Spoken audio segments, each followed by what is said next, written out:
हे welcome back everybody. आप सभी का इस क्लास में स्वागत है।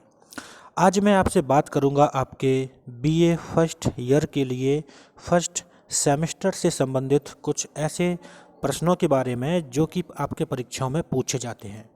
ये एक नई सीरीज है। अभी आपको एक के बाद एक सारे वीडियोस मिलेंगे। जितने भी आपके यूनिट्स हैं सभी के बारे में मैं आपसे बात करूंगा, इसलिए आप मनोविज्ञान की परीक्षा के लिए आप मेरे साथ जुड़े रहें। अच्छी बात है कि मैं आपको हिंदी में समझाने का प्रयास करूंगा और जो नोट्स हैं उनको भी मैंने हिंदी में ही डिजाइन किया है। आप अपने परीक्षा में चाहे लघु उत्तरीय प्रश्न को सॉल्व करें या फिर जो दीर्घ उत्तरीय होते हैं उनको सॉल्व करें, या फिर आपके लिए जो एमसीक्यू टाइप के क्वेश्चन होते हैं चाहे उन क्वेश्चंस की बात हो, सभी क्वेश्चन का आधार बनता है कि आपके सिलेबस के अनुसार जो टॉपिक्स हैं उनकी सामान्य समझ आपको होनी चाहिए। तो अपनी सामान्य समझ को बढ़ाने के लिए, अपनी नॉलेज को बढ़ाने के लिए आप मेरे साथ जुड़े रहें और निश्चित रूप से आप बहुत कुछ सीखेंगे। और बीए के अतिरिक्त जो और भी एग्ज़ाम्स होते हैं साइकोलॉजी के, उनके लिए भी आप मेरे साथ जुड़े रहें, आप बहुत कुछ सीखेंगे। तो आइए शुरू करते हैं और हम देखेंगे कि कैसे कैसे प्रश्न पूछे जा सकते हैं। छोटी छोटी चीज़ें हैं, आपको कॉन्सेप्ट समझने हैं और उसी के आधार पर परीक्षा में ज़्यादा से ज़्यादा लिख के आना है। तो आइए शुरू करते हैं।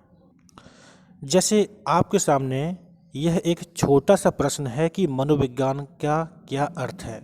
ये प्रश्न आपके जो लघु उत्तरीय प्रश्न होते हैं उसमें पूछा जा सकता है। तो अब इस क्वेश्चन को रटने की आवश्यकता नहीं है, मैं पहले भी कई बार पढ़ा चुका हूँ। छोटी छोटी चीज़ों को आप समझेंगे और उन चीज़ों को जोड़ जोड़ कर आप एग्ज़ाम में इसे लिख कर आएंगे। और ये जो बेसिक अंडरस्टैंडिंग है, इसी बेसिक अंडरस्टैंडिंग से आप अपने मल्टीपल चॉइस टाइप्स क्वेश्चन को भी सीख जाते हैं। तो समझिए कि कैसे आपको आंसर लिखना होगा। जैसे मान लीजिए कि मनोविज्ञान का क्या अर्थ है, ये आपसे पूछा जाता है और हमें ये ध्यान रखना होता है कि क्वेश्चन पूछा कहाँ पर गया है, अति लघु है या लघु है या दीर्घ उत्तरीय है, तो उसके हिसाब से हमें समझना होता है कि कितना लिखना है। जैसे मनोविज्ञान का क्या अर्थ है, आपको लघु उत्तरीय में लिखना है तो आप एटलीस्ट 1.5 पेज 2 पेज तक का कर सकते हैं, है ना। और यही अगर लॉन्ग आंसर पूछ दे, दीर्घ उत्तरीय में पूछ दे, तो आपको काफ़ी लंबा खींचना होता है, 4-5 पेज तक का भी लिखते हैं। तो इस तरह से आप समझिए, अगर पूछ लिया जाए कि मनोविज्ञान का क्या अर्थ है, कई बार पूछा जाता है कि मनोविज्ञान का क्या अर्थ है, परिभाषाओं सहित स्पष्ट कीजिए, तो ऐसे क्वेश्चन लॉन्ग आंसर में आ जाते हैं। तो आप जो टू द पॉइंट चीज़ें हैं उनको समझें और ऐसी ही चीज़ों को समझ के आप जब एग्ज़ाम में जाएंगे तो एग्ज़ाम में आप दीर्घ उत्तरीय प्रश्न को भी कर लेंगे। बेसिक फंडा ये है कि आपको बेसिक चीज़ों को समझना है। तो क्या पूछा है कि मनोविज्ञान का अर्थ क्या है। देखिए, मैं हमेशा कहता हूँ कि कोई भी जो विषय होता है उस विषय की जो शब्दावली है उसको समझना बहुत ज़रूरी है। तो जैसे अगर हम मनोविज्ञान शब्द को देखें तो बेसिकली हम अंग्रेजी भाषा में मनोविज्ञान को साइकोलॉजी कहते हैं, है ना, आसान सा है। एंड जब हम अगर मनोविज्ञान शब्द को और गहराई से समझना चाहें तो हमें कुछ शब्द दिखाई देंगे, जैसे मन और विज्ञान, है ना। तो ये मन और विज्ञान से जब जोड़ा गया तो मनोविज्ञान हो गया। तो ऐसे ही हमें समझना है कि जो मनोविज्ञान शब्द है यह ग्रीक भाषा के जो शब्द हैं साइक और लोगस, इन दोनों शब्दों से मिलकर बना है। जो साइक है उसका अर्थ होता है आत्मा और जो लोगस है इसका मतलब होता है अध्ययन। जैसे हम जब इंग्लिश में बोलते हैं तो क्या बोलते हैं, साइकोलॉजी, है ना, PSYCHOLOGY। तो यहाँ पे जो PSYCHO है, साइको, ये आपका साइक से बना है जिसका मतलब है आत्मा, और LOGY लोगस से बना है जिसका मतलब है अध्ययन, मतलब कि आत्मा का अध्ययन। यानी शाब्दिक अर्थ के अनुसार हम कह सकते हैं कि जो मनोविज्ञान है वह आत्मा का अध्ययन है ना। ऐसा हम सिंपल तरीके से समझ सकते हैं। अब इसे रटना नहीं है। जैसे कि अगर आप कुछ भी नहीं जानते हैं और फिर भी आपसे कह दिया जाए कि मनोविज्ञान क्या है, तो कहीं ना कहीं आप सेंस लगा के कह सकते हैं कि मन का विज्ञान, है ना। तो ऐसे ही थोड़ा सा डीप में जब आप इसे पढ़ लिए हैं तो आप समझ सकते हैं कि साइकोलॉजी जो शब्द है वो पूरा ग्रीक भाषा से डिजाइन हुआ है। ग्रीक भाषा के जो शब्द हैं साइक और लोगस, इनसे मिलकर बना है। साइक का मतलब होता है आत्मा और लोगस का मतलब होता है अध्ययन। ठीक है, जैसे अगर आप कहते हैं बायोलॉजी, है ना, जब आप बायोलॉजी शब्द बोलते हैं ना तो वहाँ पर भी तो लास्ट में LOGY आता ना, तो वो भी तो क्या है, बायो यानी जीवों का अध्ययन। आप जूलॉजी बोलते हैं। इस तरह से और भी शब्द होते हैं जिसमें लास्ट में LOGY ऐड होता है। जहाँ पर भी LOGY यानी लॉजी होता है तो उसका मतलब होता है अध्ययन। ठीक है, तो आप ऐसे समझ सकते हैं। अब इतना जैसे कि आपने ये चीज़ समझ ली, तो एग्ज़ाम में अगर आप जब बैठे तो इन्हीं चीज़ों को ज़्यादा अच्छे से लिखेंगे ना, तो जो एग्जामिनर होता है उसको एक अलग इम्पैक्ट पड़ता है। वह प्रभावित होता है कि लड़के में, बच्चे में कुछ दम है ना, इसने अच्छा लिखा है, छात्र में कुछ स्पेसिफिक क्वालिटी है। तो आप ऐसी चीज़ों को बना के लिख सकते हैं, इन चीज़ों को अपने शब्दों में एक्सप्लेन कर सकते हैं। साइक, ये जो लोगस, ये मैंने डिफाइन किया, इसको बना के अच्छे से लिख सकते हैं, तो इसका एक अलग इम्पैक्ट होता है कॉपी चेक करने वाले के ऊपर। ठीक है, तो इस तरह से इतना हो गया। अब जैसे थोड़ा सा और समझेंगे, शुरुआत में जो अरस्तु थे, प्लेटो थे, इन्होंने भी मनोविज्ञान को आत्मा का ही विज्ञान माना था। ये जो पॉइंट्स है ना, इन पॉइंट्स को आप एज इन्फॉर्मेशन अपने आंसर्स में ऐड करिए। जब ऐड करेंगे तो फिर आपका कंटेंट बढ़ जाता है और आपका जो आंसर है वो 1.5-2 पेज तक का हो जाता है। 1 पेज या जितना भी आप लिखना चाहें उतना हो जाता है। अब देखिए, शुरू में क्या था कि हम इसे आत्मा का विज्ञान मानते थे, है ना, और भी स्टडी चलती रही। तो बाद में जो दार्शनिक थे उन्होंने और भी स्टडी किया, तो 17वीं शताब्दी के टाइम पे मतलब ऐसा बोला गया कि जो साइक है उसका मतलब मन से लिया गया, यानी कुछ चेंजेस हुए और जो साइक शब्द है उस शब्द को सॉरी, आत्मा की बजाय मन के रूप में यूज किया गया, है ना। और बाद में फिर लोगों ने क्या बोला कि यह क्या है, यह मन का अध्ययन है, स्टडी ऑफ माइंड के रूप में माना जाने लगा, है ना। तो इस तरह से चीज़ें चलती रहीं। लेकिन इन सब चीज़ों में, यानी हम अगर आत्मा की बात करें, मन की बात करें, एक प्रॉब्लम नज़र आ रही थी। प्रॉब्लम इस बात की थी कि हम ना तो आत्मा को देख सकते हैं ना मन को देख सकते हैं, है ना, यानी हम इसको ऑब्जर्व भी तो नहीं कर सकते ना, परीक्षण तो भी नहीं कर सकते हैं।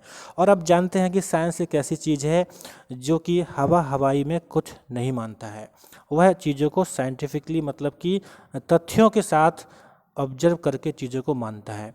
तो पहले की जो चीज़ें थीं, आत्मा का मनोविज्ञान था या जो मन का मनोविज्ञान था, इन चीज़ों को लेके बहस होती रही, अलग अलग दार्शनिकों ने अलग अलग विचार दिए। फाइनली बोला गया कि यह साइंटिफिक स्टडी नहीं है और इन चीज़ों को साइंटिफिक नहीं माना गया।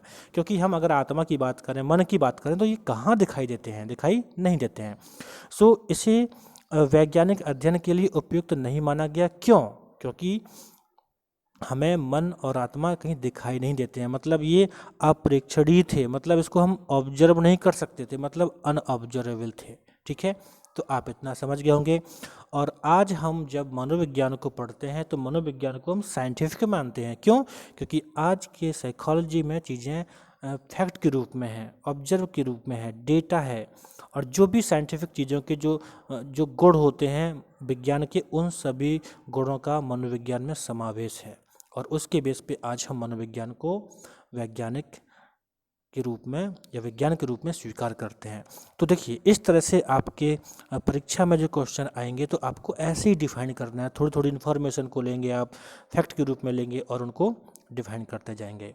और ऐसे ही जब 17वीं शताब्दी के बाद और समय गुजरा और भी चीज़ें चलती रहीं, तो फिर 19वीं शताब्दी के दौरान इसे कॉन्शियसनेस के रूप में नहीं, चेतना के रूप में लिया गया, चेतना के विज्ञान को कहा गया, है ना।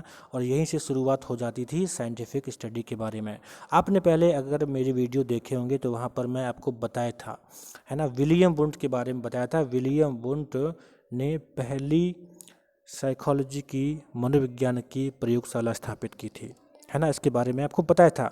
तो 19वीं सदी के दौरान जो मनोविज्ञान था उसको चेतना के अनुभूति के अध्ययन के रूप में से बताया जाने लगा। और बेसिकली इसके बारे में वुंट और टिचनर ने स्टडी किया था।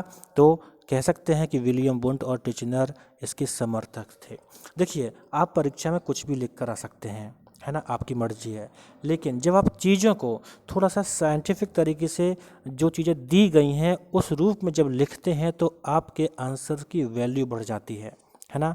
आपके आंसर की एक अलग वैल्यू होती है, चेक करने वाले को लगता है कि ये बच्चा सच में होशियार है ना। तो ये पॉइंट्स आप सीख लीजिए, आसान है। वीडियो को आप 2-4 बार देखिए, आप निश्चित ही सीख जाएंगे।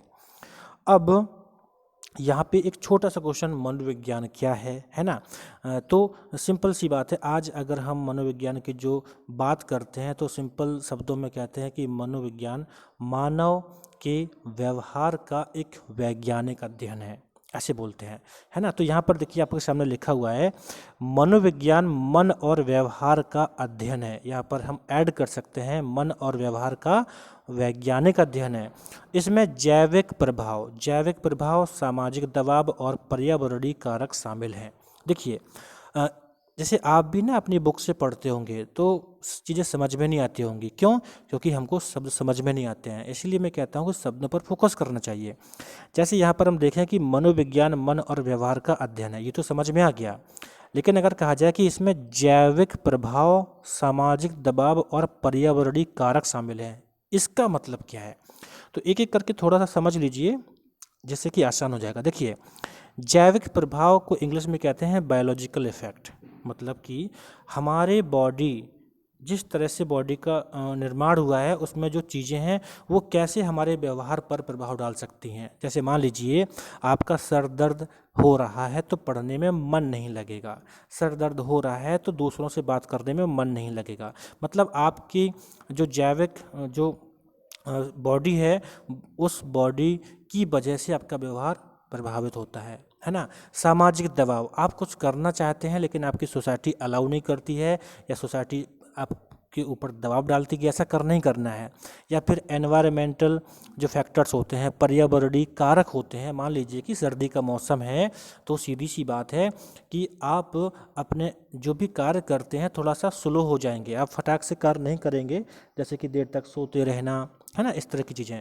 तो मानव के व्यवहार पर प्रभाव पड़ता है किन किन चीज़ों का? जैविक प्रभाव यानी उसके बॉडी का प्रभाव होता है, उसके सोसाइटी का प्रभाव होता है, उसके एनवायरनमेंट का भी प्रभाव होता है। तो इन सब चीज़ों के बारे में लोग कैसे सोचते हैं, कैसे कार्य करते हैं, कैसा महसूस करते हैं, इन सभी का अध्ययन हम किस में करते हैं? मनोविज्ञान में करते हैं। तो सिंपल सी बात है, हम कह सकते हैं कि मनोविज्ञान व्यक्ति के व्यवहार का कैसा? वैज्ञानिक अध्ययन है। वैज्ञानिक शब्द इसलिए जोड़ते हैं क्योंकि हम चीज़ों को साइंटिफिकली बोलते हैं, ऐसे बस नहीं बोल दिया कि अरे वो तो ऐसे ही है ना। जैसे मान लीजिए कि आज कोई पर्सन जो मेरे साथ बस में बैठा हुआ जा रहा था मेरे बगल में, और मैंने उसको देखा, मैंने बोलता यार ये तो बात नहीं करता है, ये बकवास टाइप का व्यक्ति है, उसका मूड खराब रहता है ना, मैंने ऐसे बोल दिया। तो ये मेरी बात गलत हो सकती है। क्यों?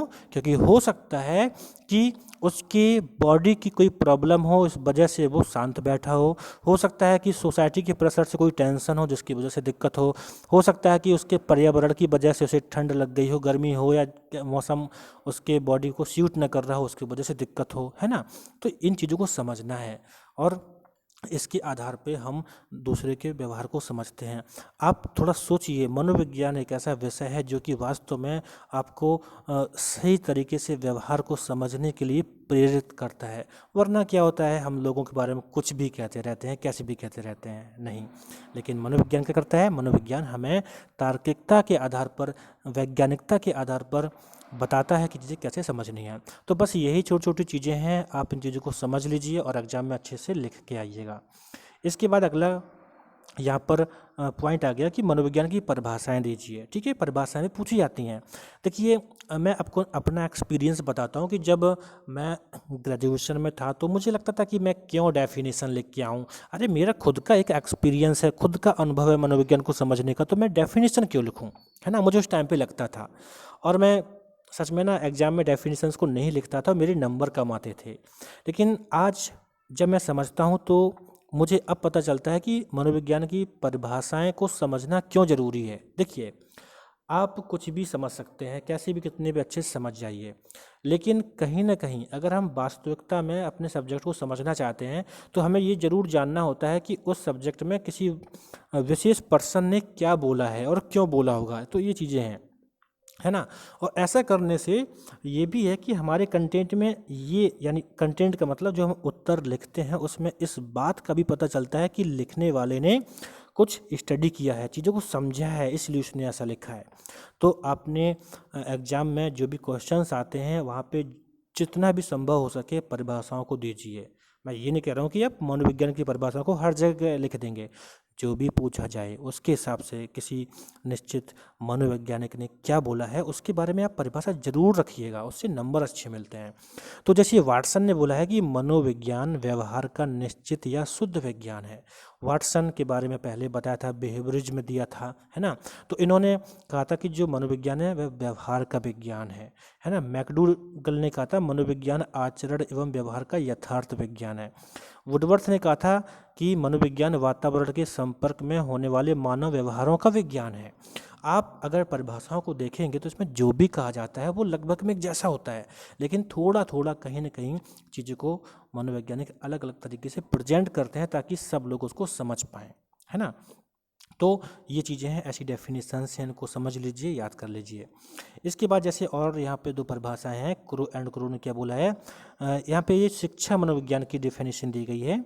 तो इनका मतलब था कि जन्म से लेके वृद्धावस्था तक के जो एक्सपीरियंस होते हैं उसी को साइकोलॉजी एक्सप्लेन करता है। स्किनर का कहना था कि शिक्षा मनोविज्ञान के अंतर्गत शिक्षा से संबंधित संपूर्ण व्यवहार या व्यक्तित्व आ जाता है। स्किनर ने इसे व्यवहार और अनुभव का विज्ञान कहा है। तो ये थोड़ी सी शिक्षा मनोविज्ञान को लेके चीज़ें ऐड कर दी गई। तो बस आपको यही समझना है कि जो भी आपके क्वेश्चन में पूछा जाता है, संभव अगर हो सके तो उसमें परिभाषाओं को जरूर लिखिएगा। अब यहाँ पे थोड़ा सा और समझते हैं। जैसे मान लीजिए आपसे पूछ दिया जाए कि मनोविज्ञान के जनक कौन है। पहले बताया था विलियम वुंट मनोविज्ञान के जनक कहलाते हैं। क्यों कहलाते हैं? क्योंकि इन्होंने पहली प्रायोगिक मनोविज्ञानशाला की स्थापना की थी। मनोविज्ञानशाला मतलब प्रयोगशाला की स्थापना की थी 1879 में, है ना। जैसे आप एग्जाम में लिख के आए कि विलियम वुंट मनोविज्ञान के जनक के रूप में जाने जाते हैं और इन्होंने प्रथम प्रयोगशाला को स्थापित किया था, इतना लिख के आए। अब थोड़ा सा ऐड कर दीजिए कि 1879 में स्थापना की थी, जर्मनी के लिप्जिग में की थी। तो थोड़ा सा मतलब आपके आंसर की वैल्यू बढ़ जाती है। इसीलिए कहते हैं ना, छोटी छोटी चीज़ें याद रखनी होती हैं। अब इसी क्वेश्चन में हो सकता है इसी क्वेश्चन से आपका कोई मल्टीपल चॉइस टाइप क्वेश्चन पूछ लिया जाए कि प्रथम मनोविज्ञान की प्रयोगशाला किसने स्थापित की थी, कहाँ स्थापित की थी, कब स्थापित की थी। तो ऐसे क्वेश्चन भी पूछे जाते हैं, ठीक है। तो ये सब चीज़ें आपको याद रखनी है, तभी आप एक अच्छे स्टूडेंट होते हैं जब आप ज़्यादा इन्फॉर्मेशन को अपने आंसर में इंक्लूड करते हैं। तो ये आसान सा पॉइंट था, इसके बारे में पहले भी बता चुका हूँ। अब आगे देखिए, मनोविज्ञान में किस वैज्ञानिक पद्धति का प्रयोग किया जाता है ना। देखिए, मनोविज्ञान एक विज्ञान है, साइंटिफिक है, तो कौन सी साइंटिफिक अप्रोच का यूज करते हैं हमें ये बताना है। वैज्ञानिक पद्धति का, सॉरी मनोविज्ञान, यहाँ पर मनोविज्ञान लिखा होना चाहिए। मनोविज्ञान वैज्ञानिक पद्धति का उपयोग करते हैं, मतलब साइकोलॉजिस्ट यूज साइंटिफिक अप्रोच, है ना। क्वेश्चन पुटअप करते हैं, प्रिंसिपल्स यानी सिद्धांत की पेशकश करते हैं और परिकल्पना का निर्माण करते हैं, और फिर लेबोरेटरी में एक्सपेरिमेंट करते हैं या फिर ओपन प्लेस पर भी करते हैं, ठीक है। तो सिंपल सी बात है, मनोविज्ञान एक साइंटिफिक अप्रोच है और जिसमें हम वैज्ञानिक पद्धतियों का उपयोग करते हैं। अलग अलग पद्धतियां भी हो सकती हैं। तो यहाँ पे कुछ पॉइंट दिए हैं कि हम प्रश्न बताते हुए मतलब क्वेश्चन करते हैं, प्रिंसिपल सिद्धांत की पेशकश करते हैं और फिर परिकल्पना का परीक्षण के लिए कठोर प्रयोगशाला या क्षेत्रों प्रयोगों का निर्माण करते हैं। मतलब कि हम फील्ड एक्सपेरिमेंट करते हैं, यानी किसी चीज़ के बारे में जानना है तो हम फील्ड में जाके जान सकते हैं, लेबोरेटरी में जान सकते हैं, है ना। तो ये चीज़ें हैं। अब देखिए, यहाँ पर एक शब्द है परिकल्पना का परीक्षण। तो ये जानना जरूरी है कि परिकल्पना क्या होता है। देखिए, आप सोचिए कि आप जब भी किसी चीज़ के बारे में सोचते हैं या विचार करते हैं कैसा है, तो आप एक अनुमान लगाते हैं। जो अनुमान शब्द है ना, अनुमान शब्द ही परिकल्पना है कि ऐसा हो सकता है, वैसा हो सकता है ना। जैसे आप जानना चाहें कि हमारे कॉलेज में विद्यार्थी कम क्यों आते हैं, तो इसकी आप एक अनुमान भी लगा सकते हैं कि हो सकता है कि उनको टीचर का जो तरीका पढ़ाने का वो पसंद ना हो, या बच्चे खुद ही क्लास अटेंड नहीं करना चाहते हैं, कुछ भी हो सकता है, एक अनुमान लगाते हैं।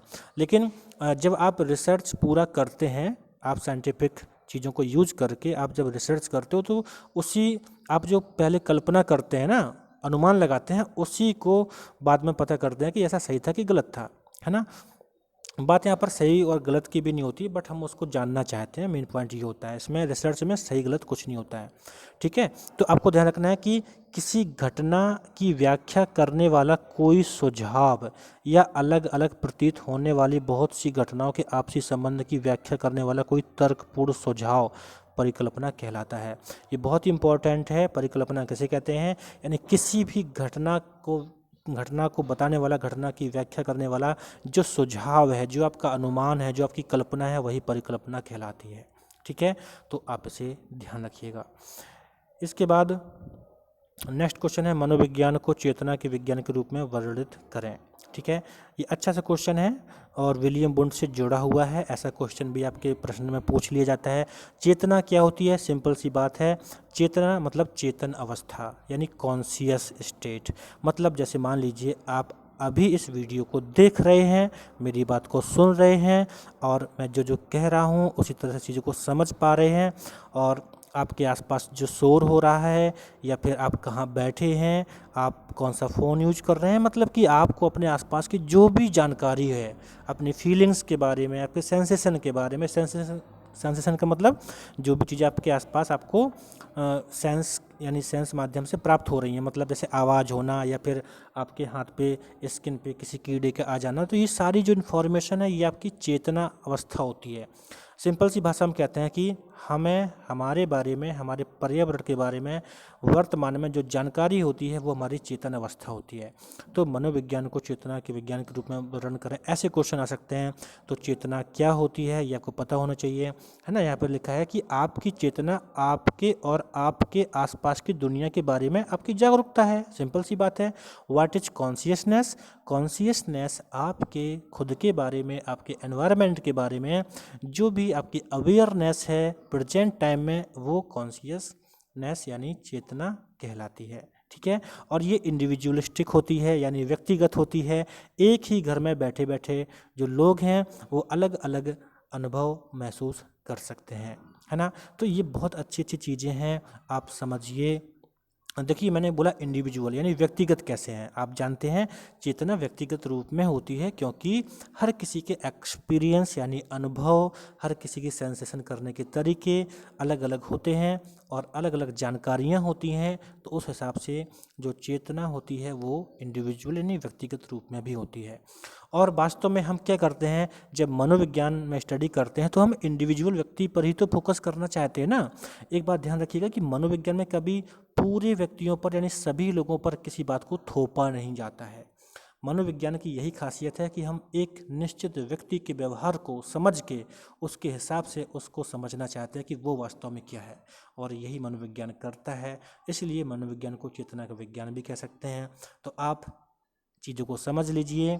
और यहाँ पर मैंने कुछ कॉन्शियसनेस स्टेट को बताया, जैसे कि ड्रीम्स, हमारे जो सपने होते हैं, हेल्यूसिनेशन है, सोने की अवस्था है, मेडिटेशन की स्टेज है। तो ये सब हमारे चेतना की अवस्था भी होती हैं। तो इस तरह से छोटे छोटे टर्म हैं जो नोट्स के रूप में आपके साथ मैं चीज़ों को शेयर कर रहा हूँ।